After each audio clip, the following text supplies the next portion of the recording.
సిల్లోడిదమ్మా గుడికి నుంచమ్మా నుంచమ్మా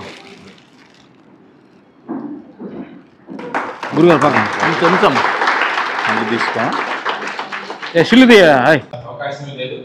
ఆ ఊర్లో ఇంత పెద్ద ఫైట్ మాస్టర్ కూడా ఊరు సెంటర్ లో మాకు సర్కస్ వేసే వాళ్ళగా కరసాములు చేసి ప్రతి షాప్ కి ప్రతి కనపడే ప్రతి ఒక్కరి దగ్గరికి వెళ్ళి జోలి పట్టుకొని ఆ డొనేషన్స్ కలెక్ట్ చేసి అనాథాశ్రమాన్ని ఇచ్చారు.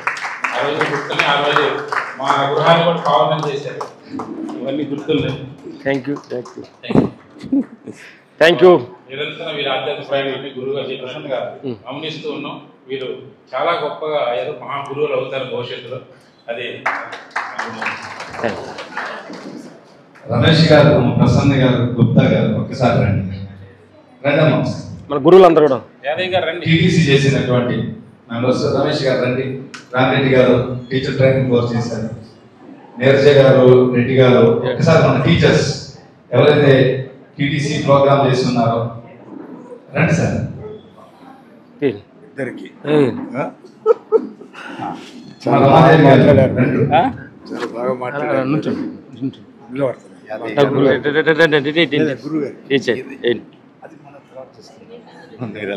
బయలుదేరుతా కదా.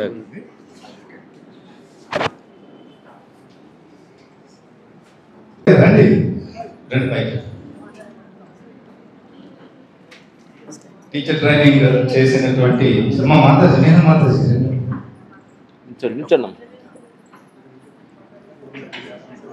ప్రసన్న గారు,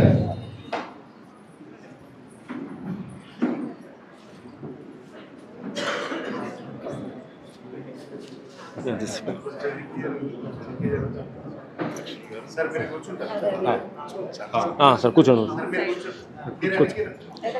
కూర్చో అడుగు కూర్చో. అక్కడ చైర్ ఉందా? కూర్చోండి.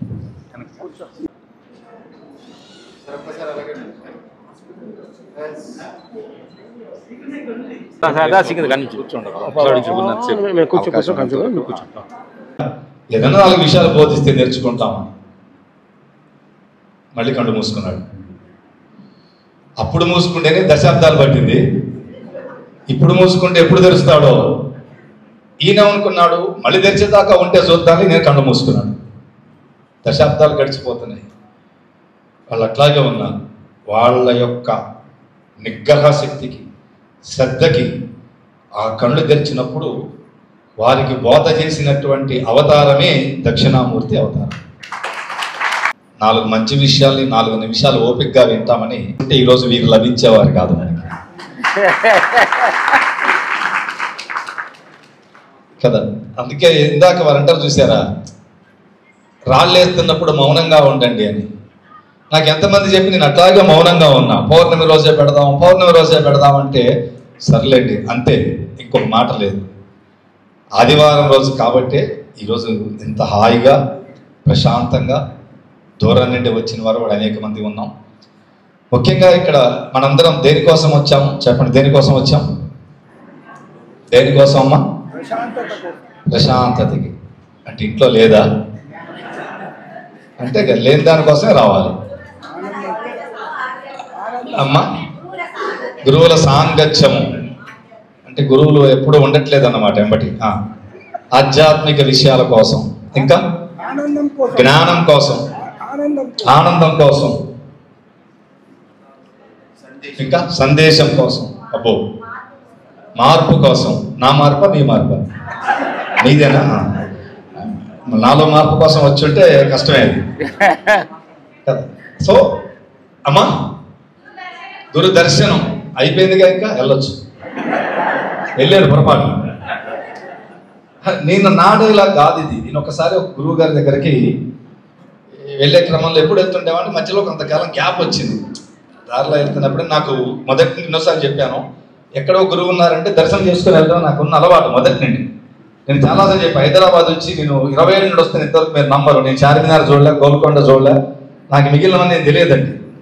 ఎక్కడన్నా గురువు ఉన్నారంటే టక్కున పోయి నమస్కారం చేసుకొని ఏ మహానుభావుడి మాట ఎప్పుడు మనకు ఉపయోగపడుతుందో మనం చెప్పలేము. అది దైవ నిర్ణయం, మార్చొచ్చు మనం. అట్లాగా రెగ్యులర్గా వెళ్తే ఒక 3-4 సంవత్సరాల గ్యాప్ వచ్చాక గురుగారి దగ్గరికి వెళ్ళాను. ఏమి నాయనా ఇటు వచ్చావు అన్నాడు. ఏదో మీ దర్శనం కోసం అన్న. అయితే అయిపోయింది కాదు, సింపుల్గా ఇంతే మాట. ఇప్పుడు నేను మీతో అన్నట్టే, లేదులేండి మిమ్మల్ని చూద్దామని వచ్చాను. నేను గుండ్రాయిలాగా బాగానే ఉన్నాను, నన్ను చూడకపోతే నష్టం ఏందన్నాడు. ఇందాక అన్నట్టు ఎందుకు ఏది మాట్లాడి ఏదో ఒకటి అంటున్నాడు, గమ్మునుంటే అయిపోలే. మనకు పెద్దలు చెప్పారు, ఊరకుండవాడు. అందుకని ఇప్పుడు నేను ఏ ప్రశ్న అడిగినా కూడా మీరు చెప్పొద్దా? అట్లుండేరు. మళ్ళీ నా కొటేషన్ నాకే ఉపయోగించకండి. అది అట్లా హాయిగా నవ్వండి. అలసిపోయిటాం ప్రతి నుండి కొంత దూరం నుండి వచ్చిన వాళ్ళు కూడా. గురువు దగ్గరికి ఎందుకు రావాలంటే సందేశము, దర్శనము, ఆధ్యాత్మికము, ఆనందమో కాదు. ఏదైతే మన జీవితంలో తెలుసుకోవాల్సినది ఉంటుందో, అత్యవసరమైంది, దానికోసం గురువు దగ్గరికి వెళ్ళాలి. నేను నమ్మే సిద్ధాంతం. వారి ఆశీస్సులను కాదు, లేకపోతే ఇంకేదో మనకి బిడ్డల గురించి, మన ఉద్యోగాలు, వ్యాపారాల గురించి కాదు. ఏదైతే మన జీవితానికి అత్యంత అవసరమో, అత్యంత కీలకమో, దాని గురించి మాత్రమే గురువుల దగ్గరికి వెళ్ళాలి. గురు సాంగత్యంలో ఉండాలి. ఏది అత్యంత కీలకమో అనేది వారి సత్సంగ అయిపోయేలోపు తెలుసుకుందాం. ఒక్కొక్కరికి ఒక్కొక్కటి ఇంపార్టెంట్ అండో. ఇప్పుడు నువ్వు నా ఇంపార్టెంట్ తీసుకొచ్చి మీ మీద రుద్దుతావా అని అడగమాకండి. చాలామంది అంటారు, నువ్వు ఆధ్యాత్మికవేత్తమైనంత మాత్రాన నన్ను సన్యాసం తీసుకోమంటావా, నీకు మోక్షం కావాలేమో, నాకు కాదంటారు. నిజంగా చెప్పండి, వాళ్ళు చాలా మందిని పిలిచాం కదా, సరే బాగా వచ్చాము. ఇక కొంతమంది రేపు అంటారు, గురూజీ నేను చాలా బిజీగా ఉన్నా అంటారు. చెప్పండి, ఏమంటారమ్మా? ఏమంటారు? దేంట్లో బిజీ? ఈ ప్రశ్న అడగకూడదు, మళ్ళీ మనోభావాలు దెబ్బతింటాయి. బిజీగా ఉన్నాం గురూజీ, రాలేకపోయినాం అంటారు. చెప్పండి, రాలేని వాళ్ళు దేంట్లో బిజీ? నిందా చెప్పా, క్వశ్చన్ ఆన్సర్ ఇవ్వాలి, నా ప్రవచనం కాదు. ప్రశ్న మీరు సమాధానం చెప్పాలి. దేంట్లో బిజీ? ఎవరికి ఏది ఇంపార్టెంటో చెప్పండి, వాళ్ళు దాంట్లో బిజీ. ఈ పదం మీరు ఎప్పుడు వాడిని గుర్తుపెట్టుకోండి. బిజీ అన్నారు అనుకో, దేంట్లో బిజీ? ఒకటికి తినటంలో బిజీ, వాడికి అది ఇష్టం. ఒకటికి ఇంకో దాంట్లో బిజీ. ఎవరికి ఏది ఇంపార్టెంటో దాంట్లో వాళ్ళు బిజీ అవుతారు. చాలా మంది భౌతిక ప్రపంచము చాలా ప్రాధాన్యత కాబట్టి దాంట్లో బిజీగా ఉన్నారు, వాళ్ళని మనం పట్టించుకోగలం. ఆధ్యాత్మిక మార్గంలో ముందుకెళ్లాలని ప్రాధాన్యత కలిగి ఉన్నారు, వాళ్ళంతా ఇక్కడ హాజరై ఉన్నారు ఈరోజు. కాబట్టి రాని వాళ్ళేమీ తప్పని నేను అంటం లేదు. మీరు భవిష్యత్తులో ఎప్పుడైనా బిజీ అనే మాట పడేటప్పుడు ఈ పదం గుర్తు రావాలి. నేను బిజీగా ఉన్నానంటే దీంట్లో బిజీగా ఉన్నాను, తినటంలో, నిద్రపోవటంలో, సెల్ ఫోన్ చూడటంలో, రీల్స్ చూడటంలో, పక్కోడితో కబుర్లు చెప్పుకోవడంలో. ఇందాక వారు అన్నారు, 3వ ఇళ్ళు, భగవంతుడి గురించి ఆలోచనలో ఎవడో బిజీగా లేడు. అవునా కదా? కాబట్టి గురువు దగ్గరకు వచ్చింది దేనికోసం అంటే, ఏదైతే మనం తెలుసుకుంటే మన జీవితం చివరి దశలో ఉపయోగపడుతుందో దానికోసమే గురువు దగ్గరికి వెళ్ళాలి. మిగిలిన వాటి కోసం వెళ్ళాల్సిన పని లేదు. ఇంకేదన్నా పవర్స్ వస్తాయా, ఇంకేదన్నా వస్తుందా, అనుకున్న పనులు అయిపోతాయా, అప్పులు వసూలు అవుతాయా, లేకపోతే కొత్త ఇల్లు కట్టుకుంటామా, బిడ్డల వివాహాలు అవుతాయా, అవి అనుకున్నా అవుతాయి, అవ్వకపోయినా అనుకోకపోయినా అవుతాయి. అయ్యేది అవ్వక మానదు. కానీ జీవితం చివరి దశలో ఏదైతే మానవుడికి అవసరమో అది అందించగలిగిన వాడు ఈ భూమి మీద కేవలం ఒక గురువు మాత్రమే. అది ఎక్కడి ద్వారా సాధ్యం కాదు.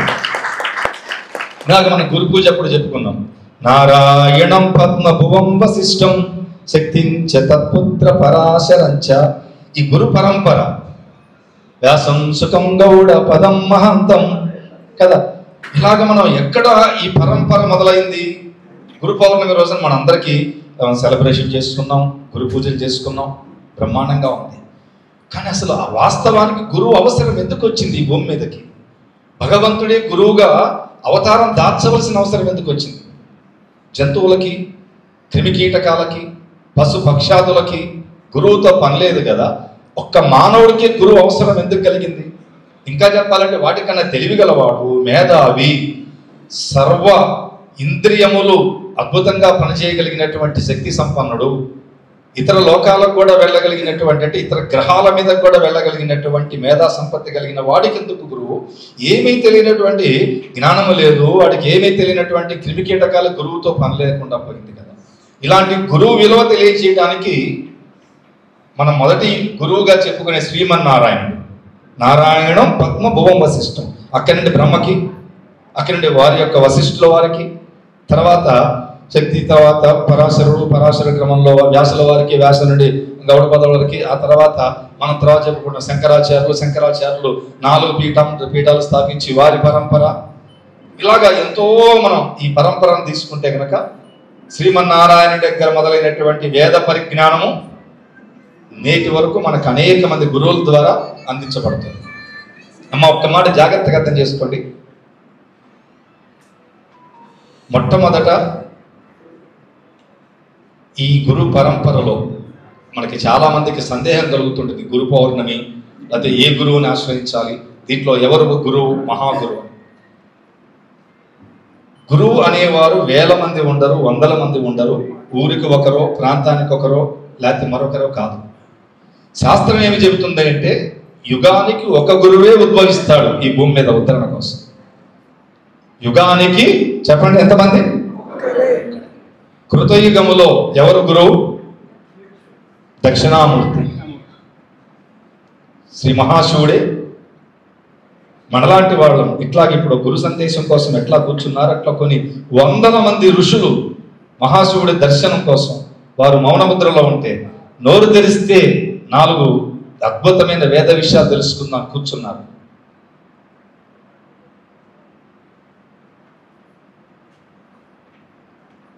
ఏంటంటే చూస్తున్నారు. నేను ఇంకో 3 నిమిషాలు ఎట్లుంటే మీరు ఉంటారా, లేచి వెళ్ళిపోతారా? 10 సెకండ్లకి ఫేస్ తెల్లబోయింది. ఈయన మర్చిపోయాడా, మైక్ ఆగిపోయిందా? 10 సెకండ్లకి. ఆయన దశాబ్దాలు కూర్చున్నాడు కళ్ళు మూసుకొని. ఎదురుకి ఇట్లా వందల మంది ఉంటే ఏం మాట్లాడు ఉంటారా? వెళ్ళిపోయారు. పోయేవాడు పోతున్నాడు, ఈయనట్లా కూర్చున్నాడు. ఆ 7గురికి బోధ చేశాడు. ఆ 7గురే సప్తఋషులు. మన సప్తఋషులుగా పూజించేటువంటి ఆ 7గురే వారు. ఎందుకు వారికి 7గురికే సప్తఋషులు అన్నారు? చాలా మంది ఋషులు ఉన్నారుగా కాలగర్భంలో, అనేక మంది వారితో పాటు. ఎందుకంటే ఎవరు గురువు నోటి వెంట లభించే అమృతమైనటువంటి వాక్యము కోసము ఎదురు చూస్తుంటారో వారే ఋషులవుతారు. మిగిలిన వారంతా సాధకులే అవుతారు. ఇప్పుడు చెప్పండి, మీరు సాధకులుగా ఉంటారా, ఋషులుగా మారుతారా? అసలు నేను ఇంకా సాధకుడినే కాలేదండి. ఏదో చెప్తే విందాం, మా పక్కింటి ఎవరో చెప్తే నీ మొహం నేను ఇప్పుడే చూసా. ఏదో హెచ్ఎండి హిల్స్లో ప్రోగ్రామ్ అంటే మా పక్కనే కదా, అందులో బయట పోస్టర్ పెట్టి రామ్ లక్ష్మణ్ గారు వస్తారని వారినన్నా చూద్దామని నేను వస్తే నన్ను సాధకుడిని అంటే అవేంది అనుకుంటారు కదా. నేను సాధకుడిని కాదా, ఋషిని ఎట్లా అవుతావంటే అవుతాం. అదే గురువు గొప్పతనం, అదే గురువు గొప్పతనం. కాబట్టి దక్షిణామూర్తి అవతారము. ఆ తదుపరి మనము కృతయుగం తర్వాత ఏ యుగమా? త్రేతాయుగం. త్రేతాయుగంలో ఆ తల్లి కోరిన కోరిక మేరకు మరలా మనకి విష్ణు అంశగా వచ్చినటువంటి దత్తాత్రేయ అవతారం. విష్ణు అంశగా వచ్చి మన త్రిమూర్తుల కలయికకు కొలుస్తాము. విష్ణు అంశగా వచ్చినటువంటి మనకి దత్తాత్రేయ అవతారం. వారి గురించి నేను చెప్పాల్సిన పని ఇందాక మాట్లాడుకున్నాం. ప్రకృతిని తన గురువుగా భావించి తన చుట్టూ ఉన్న ప్రతి దాని నుండి జ్ఞానాన్ని అందుకొని ఈరోజు కలియుగం నుండి ఆనాటి ఈ కలియుగం వరకు కూడా గురువుగా పూజలు అందుకునే శ్రీ దత్తాత్రేయ స్వామి. ఆ తర్వాత మనకు వచ్చినటువంటి తర్వాత యుగం ఏంటి? ద్వాపర యుగంలో గురువు ఎవరు? కృష్ణుడు, భగవంతుడు. సరే, గురువు అద్భుతమైనటువంటి వేదములతోనే, అంటే ఒక పరిజ్ఞానంతో తండ్రి ఇచ్చినటువంటి దీక్ష, పరాశరుల వారు ఇచ్చినటువంటి ఉపదేశము ద్వారా వారు అద్భుతమైనటువంటి శక్తిని పొందగలిగి వేదవ్యాసులైనారు. మన వాస్తవానికి జరుపుకునే గురు పూర్ణిమ మొత్తం కూడా వ్యాస పూర్ణిమే, వ్యాస పూర్ణిమ. ఆ తర్వాత కలియుగంలో గురువు ఎవరు? అందరం కదా. ఎవరు? ఈ వేదిక మీద ఉన్న నేను, మరొకరు కాదు, కేవలం శంకరాచార్యుల వారు. చెప్పండి, ఎవరు? శంకరాచార్యులు. యుగానికి ఒకరే గురువు ఉంటారని శాస్త్రం చెప్తుంది. ఆ 4 వారే, మనమంతా వారి శిష్యులు. ఈ శంకరాచార్య పరంపరలో ఏదైతే ఉందో ఆ జ్ఞానాన్ని మనం అందుకోవడం కోసమే ఆ మహానుభావుల ఆశీస్సులు ఉండబట్టి ఈరోజు ఇక్కడ కలిశాము. ఎక్కడెక్కడ వాళ్ళమండి, విశాఖపట్నం వచ్చారు, కాకినాడ నుండి వచ్చారు, విజయవాడ వాళ్ళు వచ్చారు, ఒంగోలు దగ్గర నుండి అటు వచ్చారు, రాయలసీమ నుండి వచ్చారు, ఈ తెలంగాణ చాలా జిల్లాల నుండి వచ్చున్నాం. నాట్ ఓన్లీ హైదరాబాద్ పీపుల్ ఇక్కడ కూర్చున్నారు, అందరినీ ఒక చోట కలిపినది ఎవరు అంటే శ్రీదత్త ఫౌండేషన్ కాదు, నేను కాదు, ఆ మహాగురువుల యొక్క శక్తి. వారి శక్తి కోసమే ఈరోజు ఈ కలయిక. కాబట్టి ఈరోజు ఇక్కడ వ్యక్తిని చూడకండి, వచ్చే మాటని చూడకండి. వ్యక్తిని చూస్తే ప్రోగ్రామ్ అయిందా, సెల్ఫీ దిగామా, వెళ్ళిపోయినామా, ఏం చేస్తాం? నా సెల్ఫీ మీరు ఎవరన్నా గతంలో దిగిన వాళ్ళు ఫ్రేమ్ కట్టి మీ ఇంట్లో పెట్టారా? అడిగా నేను, నాకు డౌట్ ఉంటే, అమ్మా పెట్టారా? 2 రోజులు పోతే డిలీట్ చేస్తారు, గుమ్మం దాటగానే బ్యాటరీ అయిపోద్ది. కాబట్టి ఇక్కడ చూడటము, వినటము, దిగటము కాదు, ఓన్లీ ఫర్ ఎనర్జీ. కూర్చున్నాము, కార్యక్రమంలో పాల్గొందాము, శక్తిని పొందుదాం. గురుశక్తి ఎంత గొప్పది అనేది ఒక వారం రోజుల కోర్సు, 10 రోజుల కోర్సు, ఒక 2 ప్రోగ్రాంలో వచ్చి వెళ్ళిపోతే తెలిసేది కాదు. ఒక్కసారి వెనుకున్న తర్వాత మనము ఈ మార్గంలో కొనసాగుతున్న కొద్దీ అద్భుతాలు జరుగుతాయి జీవితంలో. అద్భుతాలే, అనుమానం లేదమ్మా, అద్భుతాలే జరుగుతూ ఉంటాయి. అది గురువు యొక్క గొప్పతనం. 2 మాటలు చెప్తాను గురువు గురించి. గురువులు ఎప్పుడు కూడా 2 రకాలు ఉంటారు. చెప్పండి ఎన్ని రకాలు ఉంటారమ్మా? 2 రకాలు. చెప్పండి ఎన్ని రకాలు? ఎవరా 2 రకాలు? బోధ గురువులు, అదందరు చెప్పేది. మనం ఎప్పుడు అనుకుంటా ఉంటాం బోధన చేసే గురువులు లేకపోతే సాధన చేసే గురువులు. అనుభవరీత్యా గురువులైనటువంటి గురువులు మొట్టమొదటి వారు అనుభవరీత్యా. రెండవది పుట్టుకతోనే జ్ఞానముతో జన్మించిన గురువు. ఎప్పుడు ఈ సమాజాలు ఇద్దరే, మనం విభజించుకుంటూ ఉంటాం. ఏమనంటే వీరి దగ్గర అది ఉంది, మరొక దగ్గర ఇది ఉంది. బోధన గురువులు, సాధన గురువులు, లేకపోతే ధర్మ మార్గ గురువులు, మంత్రోపదేశం చేసిన గురువులు, లేకపోతే జ్ఞాన మార్గ గురువులు. విభజన చాలా ఉంది గురువులకి, కానీ గురువులు ఇద్దరే. సాధన చేసి అనుభవాన్ని సంపాదించి, తాము సంపాదించిన అనుభవాన్ని బాధల్లో, కష్టాల్లో, దుఃఖంలో అనేక మంది సాధకుల సమస్యలు తొలగించడం కోసం ఆ యొక్క అనుభవంతో గురువుగా మారినటువంటి గురువులు. రెండవది మనం ఇప్పుడు పూజించుకుంటున్నాం చూసారా, వారు అవతారాలని. వారు అవతారాలు, బై బర్తే గురువుగా పుడతారు. కాబట్టి మీరు కానీ నేను కానీ రేపొద్దున మీరు గురువులైనా కానీ మనందరము కూడా దేని ద్వారా గురువులం అవుతామంటే అనుభవం ద్వారా. చెప్పండి దేని ద్వారా? కాబట్టి ఎవరికి వారము నేను గురువుని అనుకోవడానికి లేదు. బికాస్ మన బై బర్త్ గురువులం కాదు, ఈవెన్ ఇంక్లూడింగ్ మీ కాదు, ఎవరైనా కావచ్చు. మన అనుభవం ద్వారా గురువులు. ఇప్పుడు ఒక ప్రశ్న, మన అనుభవంలో అన్ని దుఃఖాలు, అన్ని తప్పులు, అన్ని ఇబ్బందులు, అన్ని సమస్యలు ఉంటే మన అనుభవాన్ని మనం ఇతరులకు బోధించగలమా? చెప్పండి బోధించగలమా? గట్టిగా రావట్లే. నేను ఎప్పటికీ బోధించే అవసరం నాకు రాదులేండి, నాకెందుకు. చాలా మంది అనుకుంటారు, ఎప్పటికీ అనుకోకండి. అనుభవంతో మారిన వాళ్ళు ఎవ్వరూ కూడా గుర్తించండి, ఆధ్యాత్మిక మార్గంలోకి వచ్చేవాళ్ళు రావటమే గురువు కావాలని ఎవరిని అనుకొని వస్తారామా? వస్తారా? ఇవాళ ప్రపంచంలో ఉన్న అతిపెద్ద గురువులు ఎవరు గురువు కావాలనుకొని రాలేదండి, జ్ఞానం కోసం వచ్చారు. కానీ అనుభవాన్ని సంపాదించి చెప్పండి ఏమయ్యారు? ఆ అయ్యే క్రమము తెలుసుకోగలగటమే ఈ కార్యక్రమం ఉద్దేశం. కేవలం 4 సార్లు 5 సార్లు వచ్చాం, విన్నాం, వెళ్ళిపోయినాం కాదండి. ఇందాక వారు అన్నారు మేము కింద ఉండి వినవలసిన వారం పైదాకా వచ్చాము, ఇక్కడికి వచ్చాము. ఎందువల్ల వచ్చారు? వారు సినీ ప్రముఖులు కాబట్టి రాలేదండి. దేని వల్ల వచ్చారు? ఆధ్యాత్మిక సాధకులు కాబట్టి పైకి వచ్చారు. గురువు దగ్గర జ్ఞానము నేర్చుకొని వదిలేయలేదండి. ఇందాకన్నా మేము బిజీ అని, వారికన్నా బిజీ కాదు కదా, వదిలేయలేదు.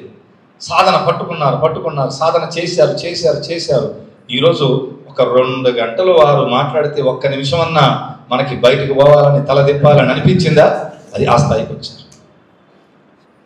అనగననగ రాగమతి చెల్లుచుండు, తినగ వేమ తీయనుండు, సాధనమున పనులు సమకూరు ధరలోన విశ్వదాభిరామ వినరవేమ.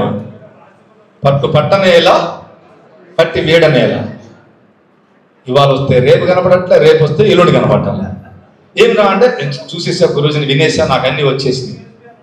కాబట్టి గురు సాంగత్యము దొరకక ఎంతోమంది బయట ఉన్నారు భౌతిక ప్రపంచంలో. కాబట్టి ఈ గురు సాంగత్యంలో ఉండే గొప్పతనం గురించి మనం ఒక 2 విషయాలు తెలుసుకునే ప్రయత్నం చేద్దాం. ఇక్కడే కాదు, ఇందాక నేను చెప్పా ప్రారంభంలో, మీకు ఏ గురువు అవుతున్నారో గురువుకి మనసులోనే మానస పూజ చేసుకోండి. ఐఎమ్ నాట్ యువర్ గురువు, మీరు ఏ గురు పరంపరలో ఉన్నారో వారిని మనసులోనే తలుచుకొని ఇందాక గురు పూజ అప్పుడు మీరు పుష్పాలు మనసులోనే జ్యోతిలున్నట్టుగా భావించండి అన్న.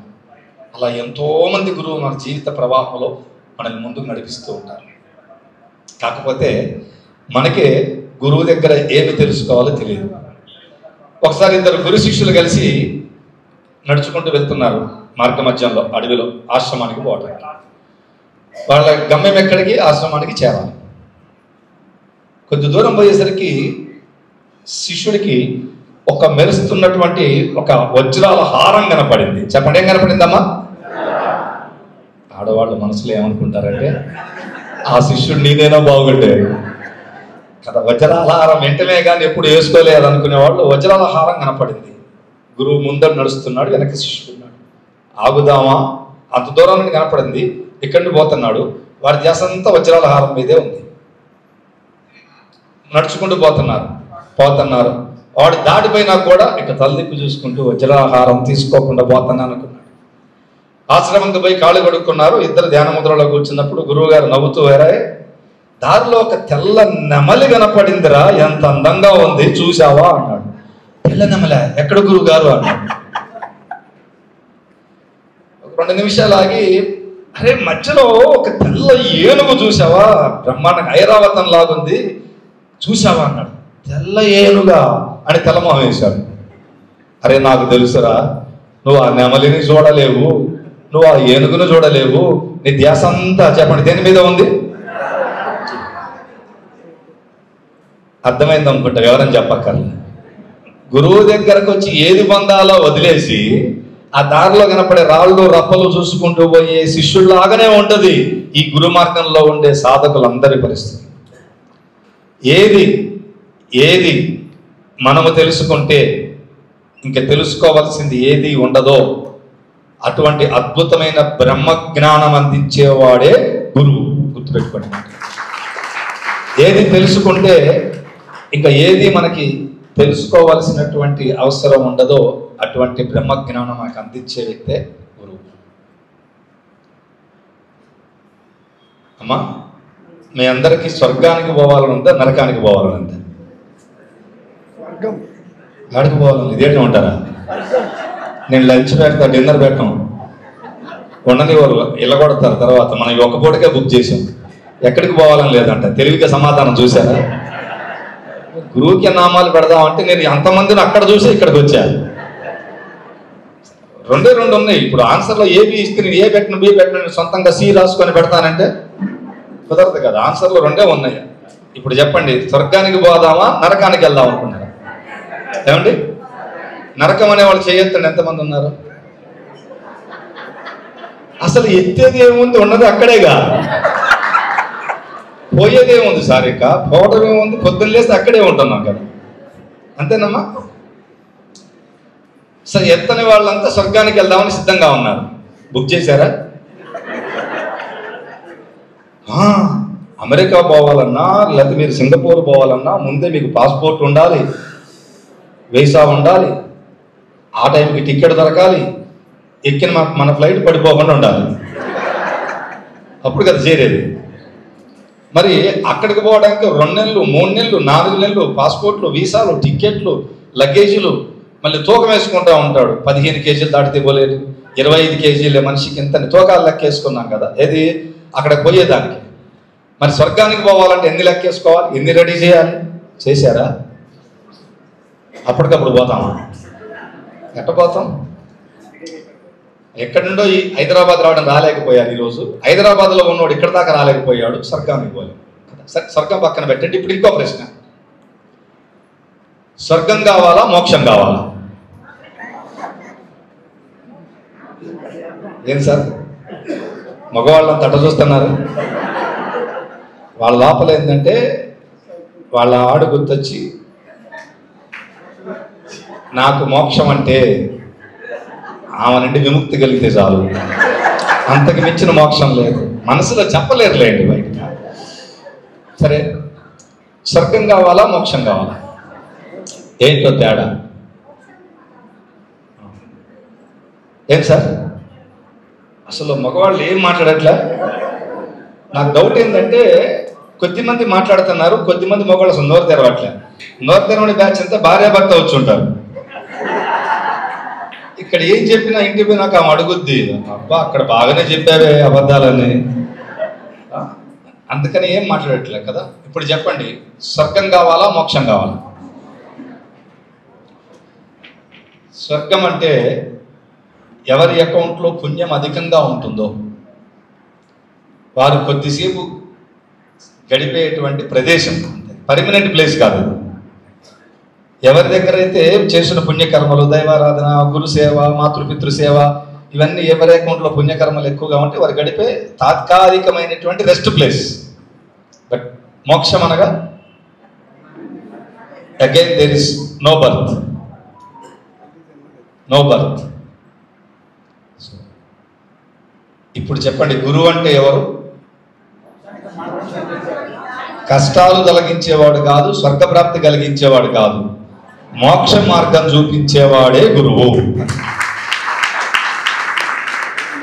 కాబట్టి మనం గురువు దగ్గరికి రావాల్సింది నమస్కారం పెట్టేసి, బాబా గారు నమస్కారం పెట్టి, బాబా గారు నాకు విభూతి ఇస్తావా, నాకు ఉంగరం ఇస్తావా, బొంగరం ఇస్తావా, లేకపోతే నాకేమన్నా మీ కాలేజీలో పుట్టపర్తిలో సీట్ ఇస్తావా, ఇవి తాత్కాలికమైనవి. ఇవన్నీ ఎవరు కోరుతారంటే నరకం నుండి విముక్తి కలగాలని, లేకపోతే స్వర్గప్రాప్తి కలగాలని కోరుకునేవారు. కానీ గురువు దగ్గరికి దేనికోసం రావాలి అంటే కేవలము మోక్షము కోసమే. చెప్పండి, దేనికోసము?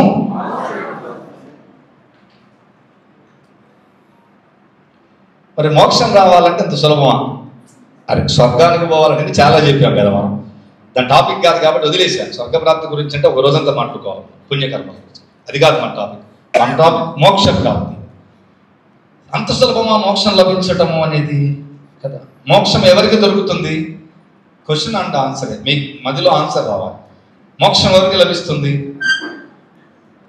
ఏమండి? ఆ గురువుల దగ్గరికి వచ్చి అందరికీ మోక్షం వస్తే గురువులు ఇప్పటికి బాగా బిజీ అయిపోయేవాడు. నేను ఇక్కడెందుకు పెడతా, ఎల్బిస్టేట్లో ప్రోగ్రామ్ పెడతా. కట్ అయిపోతాయి, పాప పుణ్యాలు జీరో అయిపోతాయి, కర్మక్షయం అయిపోతాయి. కర్మ అసలు క్షయం అవుతుందా ఎవరికన్నా? ఇది కదా ఆలోచించాలి. మీరు గురువు దగ్గర ఆన్లైన్లో మనం చాలాసార్లు చెప్పుకున్నాం, కర్మ క్షయము చెందించేవాడే గురువు. ఎప్పుడు కూడా గురువు దగ్గరికి వెళ్ళినప్పుడు అదే కోరుకోండి, మనసులో ఏముండకూడదు కదా. యశ్ నామస్మరణ మాత్రేన, విష్ణు సహస్రనామాలు మీరు చాలా మంది భక్తులు ఉన్నారు కదా. సంసార బంధన విముచ్యతే. నామస్మరణ చేతనే, నామస్మరణ చేతనే మోక్ష ప్రాప్తిని కలిగించి ఈ బాధలన్నీ తొలగించగలిగిందిగా మనం విష్ణు సహస్రనామాల్లో భగవంతుడిని ప్రార్థిస్తూ ఉంటాం. సో గురువు యొక్క స్మరణ, గురువు యొక్క నామస్మరణ, గురువు యొక్క సాంగత్యం చేత మనకి కర్మక్షయం కలుగుతుందని శాస్త్ర ప్రామాణికంగా చెప్పబడుతూ ఉంటుంది. ఒక చిన్న ఉదాహరణ చెప్తాను. ఆకలిగా ఉన్న వెయిట్ చేయండి ఏమా, లేదు కదా. మహాశివుడికి పార్వతీదేవికి ఎప్పుడు సంభాషణ జరుగుతూ ఉంటుంది. మనకి మహాశివుడు పార్వతీదేవికి బోధించిన బోధనల్ని మన ఆధ్యాత్మిక మార్గంలో విజ్ఞాన భైరవ తంత్ర అనేటువంటి సాధనలుగా బోధన జరుగుతూ ఉంటుంది. చాలా అద్భుతమైన గ్రంథం. తెలుగులో మీకు ఎక్కడన్నా అవకాశం దొరికితే చదువుకోండి. మీరు వేల అనుమానాలన్నీ పటాపంచలేకపోతాయి. విజ్ఞాన భైరవ తంత్ర. కారణం అది ఋషులు రాసింది కూడా కాదు, సాక్షాత్తు మహాశివుడు ఆదియోగి ఆ అమ్మవారికి బోధించినటువంటి. బోధిస్తున్నప్పుడు అమ్మ అడిగిందంట, స్వామి ఇంతమంది ఇన్ని కష్టాలు పడుతున్నారు కదా, ఆ కష్టాలని నీవు దలుచుకుంటే తీసేయటం ఎంతసేపు స్వామి మీరు దలుచుకుంటే? అసలు ఎందుకు ఇన్ని కష్టాలు వస్తున్నాయంటే ఆ భగవంతుడు నవ్వి అది వారి కర్మ అన్నాడు. అంత సింపుల్. ఏమన్నాడమ్మా? ఏమన్నాడు? ఇప్పుడు మీలో నాకు కష్టాలు అసలు ఏమీ లేవు అన్న వాళ్ళు చేయొద్దండి. ఎంతమంది ఉన్నారు?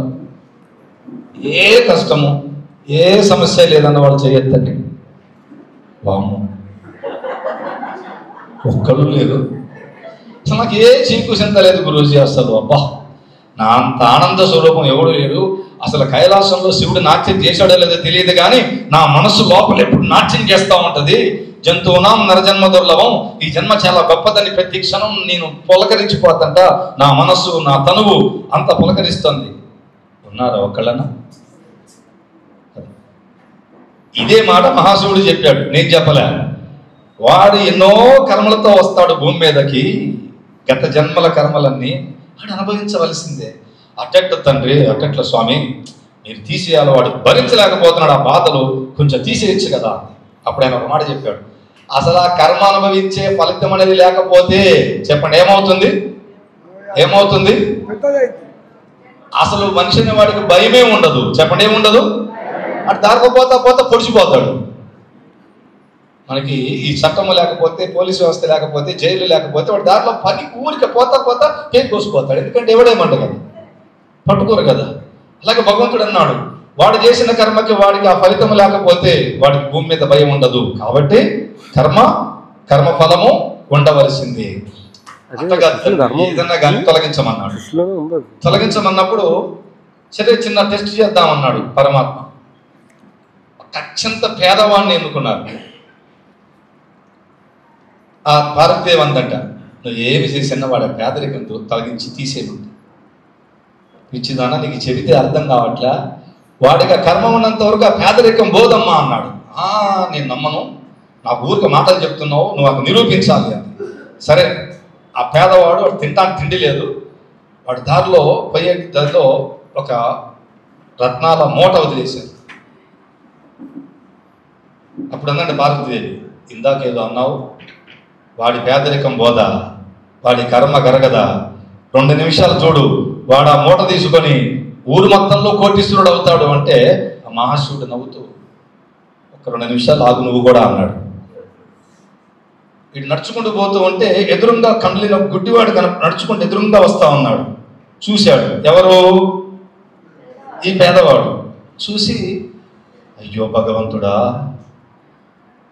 ఇన్ని ఇచ్చివాడు కండు లేకుండా చేశావే, అసలు ఈ కండు లేకుండా వీళ్ళు ఎట్ట నడవగలుగుతున్నారు, నేను ఒకసారి ప్రాక్టీస్ చేస్తానని వాడు టక్కున కళ్ళు మూసుకున్నాడు. ఆ టక్కున కళ్ళు మూసుకొని కరెక్ట్గా ఆ మూట దాటే కళ్ళు తెరిచాడు.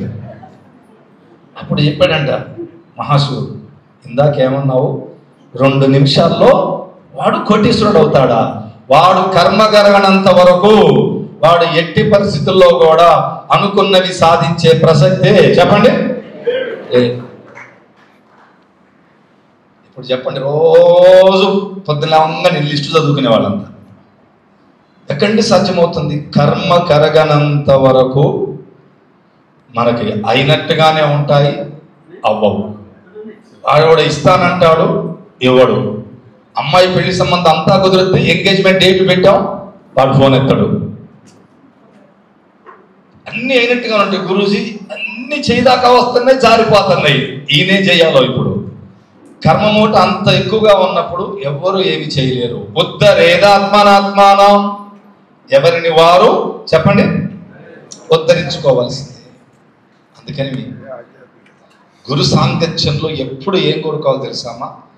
ఓన్లీ కర్మక్షయనే కోరుకోవాలి. భౌతికమైనవి ఏమి కోరుకోవద్దు, భౌతికమైనవి ఏమి కూడా కోరుకోవద్దు.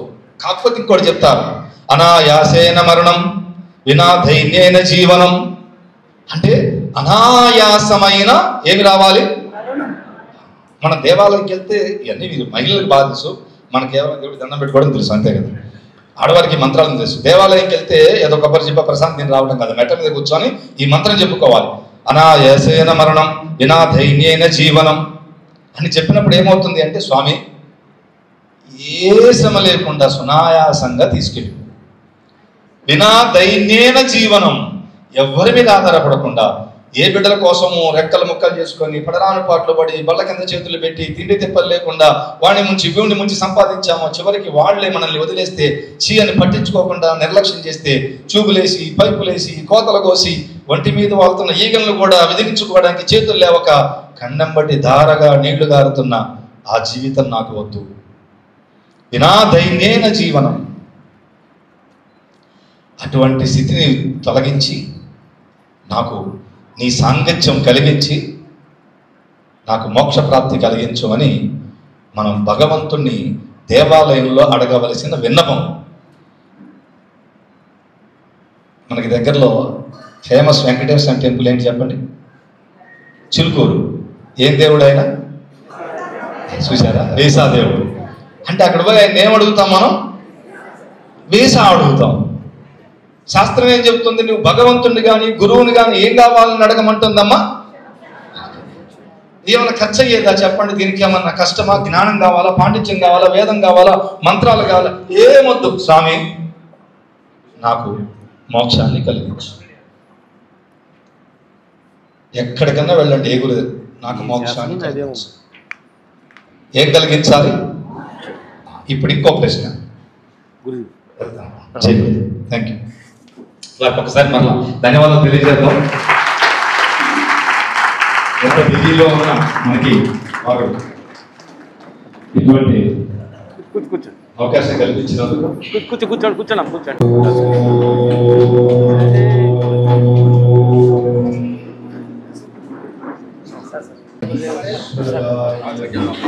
సీన్ అక్కడ ఒక ఫోటో తీస్తా.